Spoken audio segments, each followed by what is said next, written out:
Niziweke tu kwa ujumla. Sawa. Yes, ambazo sasa mtu itakuwa kazi kwake kuchambua hii ya kiasilia au inatokana na mazingira. Mimi leo nimekuja tu na sababu 5. Sawa. Ambazo zinamfanya mwanaume akose nini? Akose shauku kwa mkeo. Sawa sawa. Sababu ya kwanza ni tunasema kwa lugha rahisi kamdomo. Kamdomo. Kamdomo. Kamdomo. Mwanamke amepewa silaha kubwa 3 kwenye maisha ya mahusiano. Ya kwanza ushawishi, ya pili kinywa laini, ya 3 mapenzi. Sasa kwenye kamdomo hapa ni uwezo wa mwanamke kutumia kinywa chake vizuri.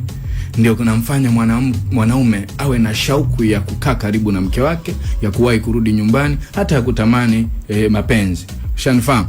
Kwa hiyo mwanamke akitumia vizuri mdomo wake anaweza akamfanya mume wake amfurahie, afanikiwe, apambane zaidi. Lakini akitumia tu mdomo wake vibaya atamfanya mwanaume ajidharau, ajione hafai na apoteze hata ile hamasa ya kufight kwa ajili ya ndoa yake, kwa ajili ya mke wake au na watoto wake.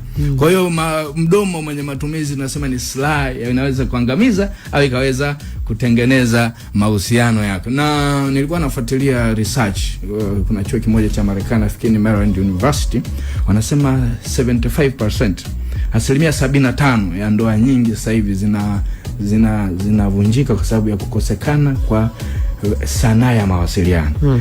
Kwenye mawasiliano, huyu anaongea nini, kujua nichague maneno gani, kama ninakusudia ndoa yangu iendelee kuwa nzuri, kama nakusudia shauku ya mume wangu.